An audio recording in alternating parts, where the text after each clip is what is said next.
Hello, everybody, and welcome to the White Hatter YouTube News Show. I'm Brandon. And I'm Darren. Let's get into some news topics, shall we? In the news.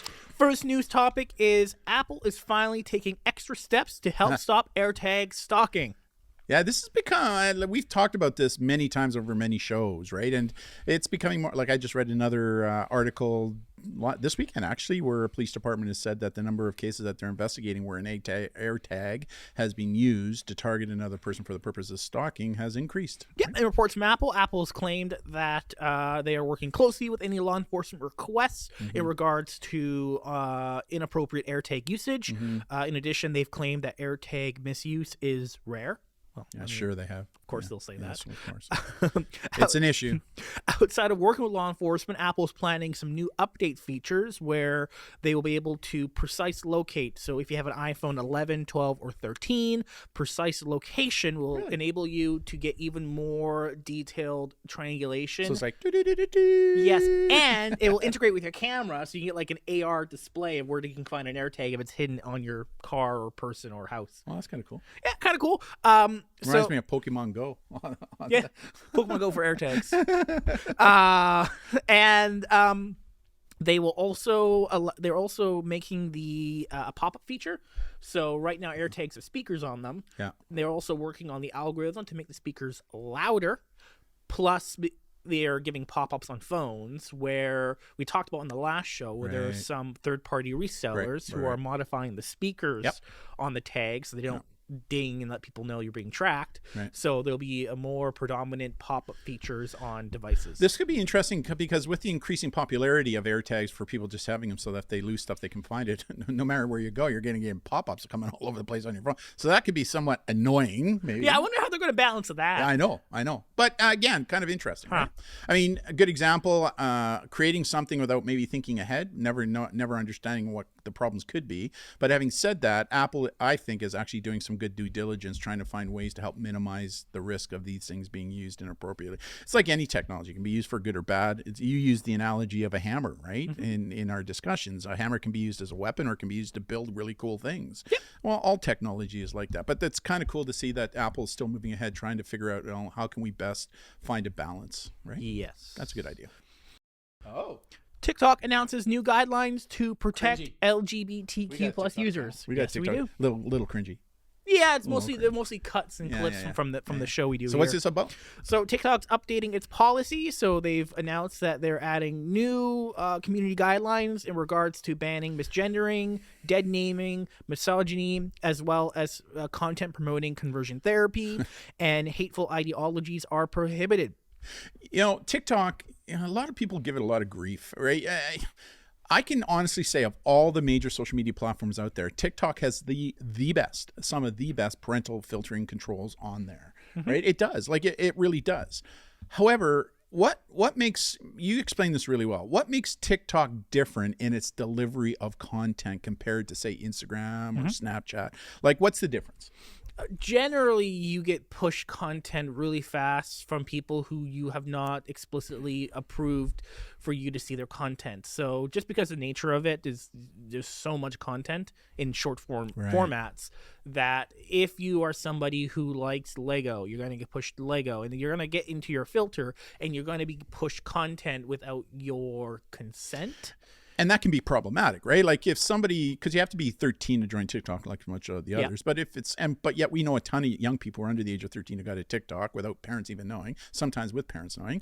But depending upon what that 12, 13, 14, 15-year-old are looking at, they'll get pushed that content, right? Which can be problematic. I mean, that's one of the reasons why we recommend that TikTok is not really an appropriate, in my opinion, for those under the age of 15, right? And the other thing is TikTok is doing its due diligence with respect to trying to put as much as they can. And here's another good example where they're working hard. However, I do think that parents also have a role to play. Like if you don't know that your kids are downloading this onto your phone, there's an issue, right? Like parents, you need to be playing more of an active role. I'm not saying TikTok is inherently a bad app. I mean, TikTok has very strict rules and guidelines. A lot of creators are angry at TikTok because it is either shadow banning or removing content that in many North American contexts would be appropriate. Because their algorithm is very aggressive, it will remove content even though it is technically completely okay. It's trying to find that balance point, right? But I mean, I do give TikTok kind of a tip of my hat when it comes to parental controls and filters. Doing a good job. But again, I don't necessarily think that TikTok's appropriate for those under the age of 15, and just understanding that TikTok pushes out based upon what it is that you're searching. Yeah, and any bad content that is on TikTok can be found on every other platform. But again, it's not the app, it's how people use the app, right? But it is different in that it pushes information based upon your search, what you're looking at, right? Yes. Apple accidentally Apple kept some Siri recordings from iPhones, even though users had opted out of that setting. On purpose? On iPhones, was this done on purpose? It was a bug. Okay. So on iPhones, you can there's a setting you can set up where your recordings, when you go, hey, whatever smart assistant you use, will take the recording and send it to Apple and whatnot to process for better data analysis. Right. You can turn that off. However, there was a bug in a previous version of the iPhone operating system that accidentally, for some users, turned that setting off. So their recordings did actually go to Apple when they did not intend to. Okay. The issues now has been fixed, but a lot of users who have updated to the latest iPhone model, iOS version, are getting prompts to double check if they want the recordings sent to Apple or not.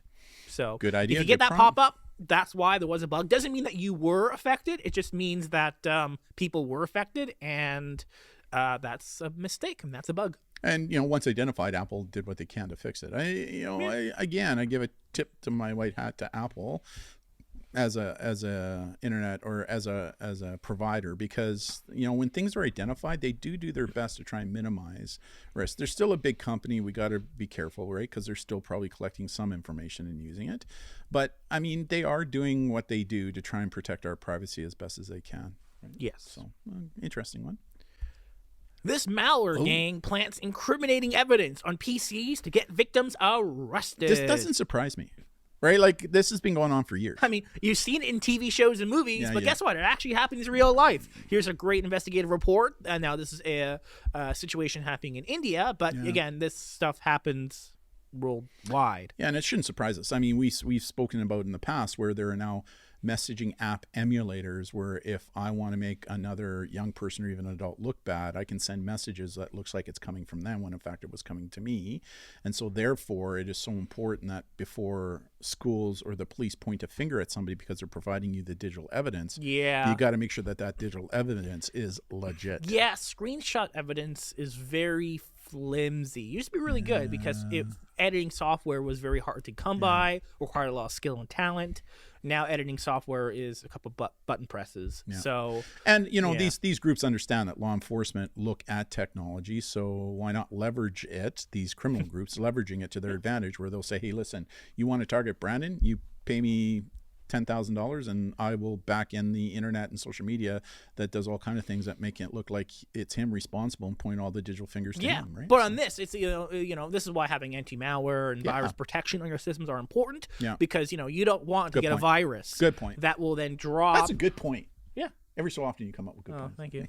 You don't want to download a virus that will then install illegal content on your computer, and then you get a knock on your door from police, and you go, "That's not my file." Right. But I mean, a lot of police don't necessarily have the digital forensic ability, and they see, "Oh, you have illegal content on your computer." So the moral here is make sure you got some good malware on your system. What are some good malware products? I mean, we use Bitdefender. Yeah, we use Bitdefender. I mean, for home use, any of the big names are totally fine. Right. Really, what you're only getting is extra bonus features. I mean, a lot of antivirus, they share data in regards to, here's a virus, analyze it, detect it, prevent it. The Norton, Kaspersky, and those ones, they have extra like VPN features or online backups, and you're really only getting extra tools for like basic, pure, simple virus protection. Any of the big names work just fine. Yeah, we use Bitdefender. Yeah, and we don't use it because it has cool features. It's just standard, and it's pretty good much at what it does. Simple virus protection. It's not bloated with all these other things. It does offer VPN. It does if you want. And it's offering other things like doing monitoring the dark web for your private Yep. information now, right? Yep. So I mean, you're right. Every product is now adding its own special sauce to make Yep. them stand out a little bit differently. Yep. But you were going to say, did you know? Oh, did you know that Norton actually has cryptocurrency mining now in their software? Really? So maybe not. I mean, yeah, it's weird, and it's it's not part of the topic, but it kind of gets into that. Did you see the Super Bowl at all? No, I did not. No, I don't watch. Now, did you watch No. commercials? No. No. Did you go to YouTube and watch all the commercials? No. No. You No. going to? No, we were busy up island traveling for some reasons. Yeah. You know what those reasons Yeah. are. Yeah. So, did you know that there were at least 2, I think maybe 3 cryptocurrency exchanges that paid for ads? And again, a 30-second ad in a Super Bowl is about $7 million. So cryptocurrency is becoming pretty mainstream now. It is. You just got to be careful, right? We've helped a number of clients now have connected with us because they fell victim. You just got to be careful. If you're going with cryptocurrency, make sure you're going with a very well-established group. Well, that's what those ads were trying to target. Is, Yeah. like these are the exchanges that you kind of want to be on to kind of do your trading. Interesting. But again, that's a whole other Yeah. ethical and argument and technical sure. argument in regards to cryptocurrency and NFTs and all that Yeah. stuff. But yeah, that's Cool. our show. Quick show. Thank Good. you all so much. Yeah. Thank you very much. I'm Darren. I'm Brandon. Stay safe. We'll see you all next time. Bye. Bye.